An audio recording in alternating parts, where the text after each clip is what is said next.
Thanks for joining us today as we take this first look at the brand new, totally redesigned 7th generation Hyundai Elantra. I thought I'd mix things up a little bit today by taking a look at this, what some may call mini Sonata, starting from the inside out. Plus it's cold outside and I'm not filming in California or some tropical paradise. But it is cozy in here. The Elantra starts out with the base SE, and that will come in at about $19,650 thereabouts, plus. And then you can step up to the SEL, just like we're in, and that'll run you about $20,900, let's call it 21. And you can also get that with the convenience package as well as the premium package. And that adds a lot to it. As a matter of fact, that's what we have in this vehicle today. You have the SE, the SEL we talked about. You also have the Limited, which is basically the top of the line, and that starts out at $25,450, plus, of course. Then you have the hybrid edition of both the SEL and the Limited, and that runs you about $2,500 more, at least here in the States. And then you have the latest and greatest Sport Edition N-Lines with the Sport package, and that's going to run you about $25,000, as I'm told, because it hasn't been released just yet, but I can't wait. So you have a lot of selection, a lot of price points, and a lot of fun behind the wheel. Now, as far as engines are concerned, the hybrid starts out with a 1.6-liter four-cylinder engine that's coupled with a 32-watt electric motor that will generate 139 horsepower and 195 pound-feet of torque. And that's a lot of torque for a little car like this. And of course it comes mated with a 6-speed automatic transmission. But if you step up to the N-Line Sport Edition, you still get the 1.6, but it's going to jump it up to 201 horsepower, 195 pound-feet of torque. And that's where the sports enthusiasts get really excited. And that's available both with a manual transmission as well as a 7-speed dual-clutch automatic transmission with paddle shifters. So that's nice. Now, the vehicle I'm in right now, which is the SEL, as I mentioned, that comes with the 2.0-liter Atkinson Cycle 4-cylinder engine, which generates 132 horsepower, 145 pound-feet of torque. As far as fuel efficiency is concerned, the regular Elantras come in at about 35 to 37 miles per gallon combined. The hybrid will obviously get a bunch more, and the N-Line Sport Edition, a little bit less. And that's coupled with the CVT, continuous variable transmission. Let's try the acceleration, shall we? It's adequate. It's good. You know, for a little, four-banger like this. Very nice tone for the turn signal. Very nice. Let's see what the turning radius looks like. Very well done. Nice job there. What's nice, though, is that you can adjust the drive modes. You have 3 choices. You have normal, which is what I'm in now. Very comfortable ride. You can go to sport if I want to feel a little sporty. And we step on it in sport.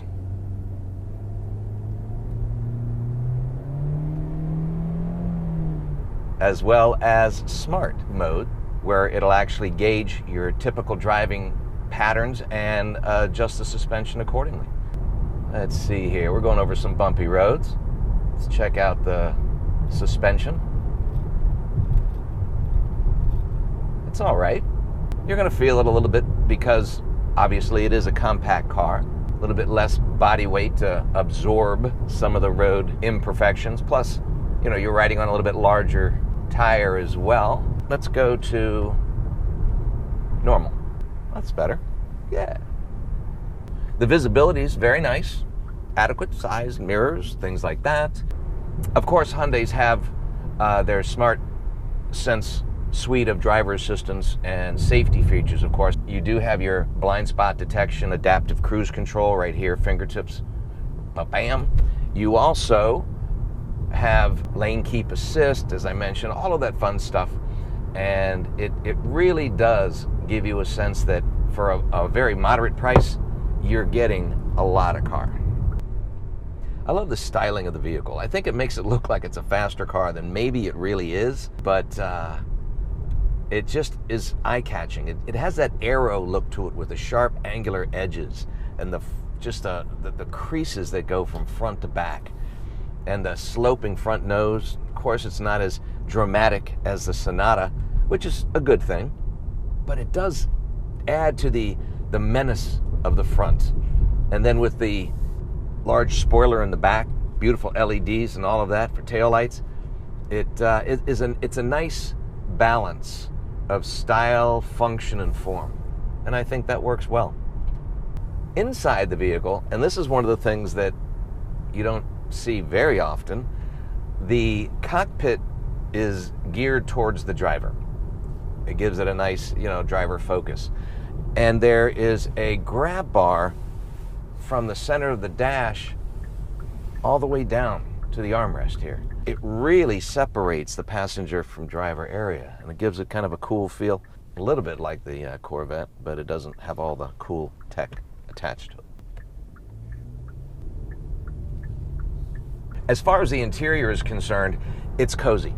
It's very nice and sporty up front. Seats are very comfortable, and these are the cloth seats I have, obviously.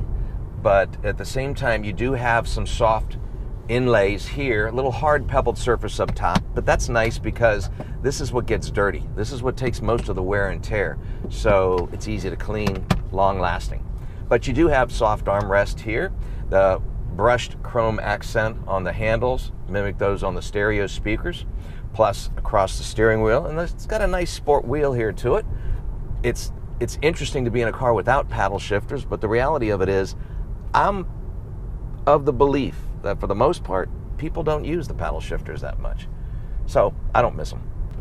Okay, I'm going to show you something now because we're coming to another stop. This is my obligatory water bottle. And one of the cool things is the cup holder. The cup holder, it's reversible. So if you have a short cup and you want it to stick up more so you can grab it easier, you flip it and you got a short cup holder. When you flip it the other way, like for me, and you got a long bottle, it'll slide all the way down. Now that's the first time I've seen a car with that feature, but I bet it won't be the last. The front seat's extremely comfortable and plenty of room up here, especially for a compact vehicle. The back seats are a little Spartan because it is a smaller car. Seats are firm, plenty of support. There's not a lot going on back there. There aren't any USB connections, which I kind of wish they would, but it's not a deal breaker. You have the obligatory fold-down armrest with dual cup holders, as well as that 60-40 split folding rear seat. And with the back seats up, you have 14.5 cubic feet of cargo space. And when you lift up the back pad covering the emergency spare tire, you've got a lot of extra storage space down there to keep things out of sight, out of mind. You have an interior trunk release. Now you can release it from your fob, you can release it from a button in the back, there's even a hands-free trunk release, but there's an interior trunk release, and some of the vehicles nowadays aren't providing that. You have air conditioning. The controls, rather than being in the TFT screen, it's down here and you have dual control. It gives you a little bit of nobulation, especially with the 8-inch screen. You've got a little bit more tactile feel. And you do have, like I said, that wireless charger down here. You've got 12-volt system, a couple USBs, of course. In the side bins, they're not really built for holding bottles and stuff like that. And the glove box, reasonably sized. I don't know if you can see that or not, but it's reasonably sized. The center armrest here has a little cubby area, but there's nothing inside. Nothing inside except the stuff that you put in there. What's great about the vehicle is that you have Apple CarPlay, Android Auto capability. With the 8-inch screen, you have wireless connectivity to those devices, so that you can just put up your navigation, your whatever you need, your tunes, whatever you want, wirelessly. But when you go to the 10.25-inch screen, which looks beautiful, well, then you have to go wired, which is kind of odd, don't you think?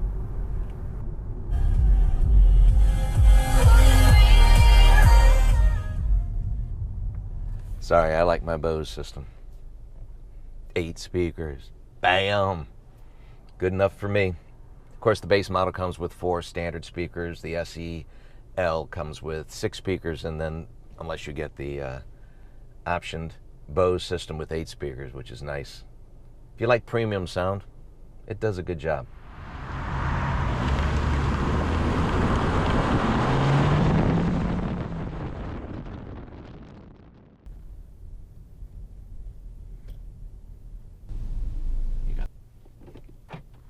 All right, well, we're stopped. The 8-inch screen, as we've mentioned, has your basic controls as far as that's concerned: user manual, notifications, voice memo, your Blue Link, and with an app on your phone, you can do a lot of cool things. Start your car, set the temperature for the interior, lock your car, unlock it, you know, all those cool stuff. Check the windows, whatever. Okay, it's very cool. As far as your 10.25-inch instrumentation cluster, this TFT screen is very nice and configurable, as I mentioned. You have your speedometer on the left and the tachometer on the right, which I always find is a little reversed. But you also have additional information with your center screen. And you have your driver information. I can push this button here. It says driver assistance features. I have warning volume, driver attention warning. If you get drowsy, it'll alert you as far as that's concerned, which is great technology. Safety, forward safety, making sure it's going to slow you down if you see pedestrians, you know, cyclists, things of that nature. There's even a feature where if you have someone in the back seat and you forget them, not good, then it'll alert you for that, as well as opening your door in case there's something coming up. Lane safety features, blind spot safety, parking safety, that's excellent. Then you have your lights. You can adjust your lighting systems as well, illumination, your headlight displays, things of that nature. Because I like the interior with the brushed aluminum accents, as I say right here on the door handle, even on the speaker system, and across this horizontal beam, across the center of the dash, really gives it a very modern look, as well as the integrated speaker up top here, part of the Bose system as well, and the high hood on this, the long hood. Really, see the sun's coming down, I still get a crisp view of this instrumentation. You have doors, you have your regular sounds, your convenience features along the way, your rear occupant alert, I just told you about that. Your welcome light as you come up to the car. Hello! It's awesome. Wireless charging, we got it. Wiper display, icy road warning, which it's coming. It's going to be winter soon enough. But this is what I wanted to point out. You have theme selection. As you go here, I can go to theme A, which is where we're at. Speedometer on the left, tachometer on the right. Then I go to theme B and it changes the coloration. It's red. Oh my goodness. Yay. Theme C. Ooh, it's bluish. It's spacey. And theme D. Theme D is where it takes it to the digital speedometer on the left, and of course your digital tachometer on the right, things of that nature. And I like to see the speedometer in digital form. It makes it easier. But in this particular vehicle, I prefer theme A. I'm going to go more traditional in this regard. And of course you have your usual light controls, and they have nice little, you know, texturization on the adjustments here on either side. Gives you, again, a nice tactile feeling.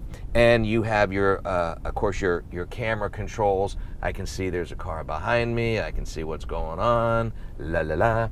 And you have your lane keep assist, as well as your traction control over here. I can turn it off should I so desire. I don't know why I would.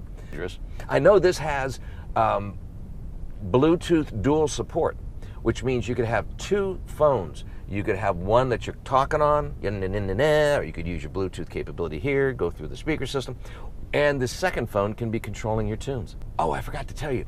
I turned the car off and I started to get out, and it told me that my wireless device was still left here in the center console, so you don't forget where your phone is. You ever turned around and go, where's my phone, where's my phone? This will alert you.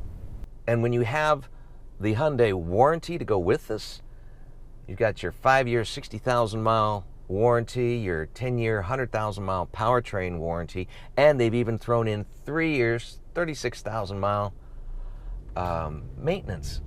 Done. It's part of the package. That's a heck of a deal. If you've been looking for a compact family sedan that's nicely styled, plenty of technology, driver assistance features, room for 4 or more, and cargo in the back at a great price, then look no farther than the 2021 Hyundai Elantra. It's a vehicle that we've been waiting for, and it's waiting for you too.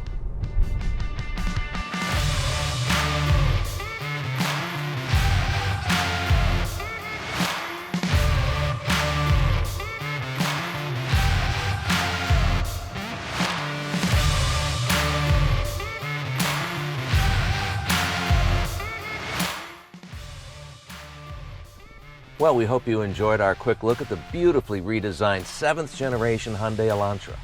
It was a lot of fun, and we appreciate you joining us on our channel.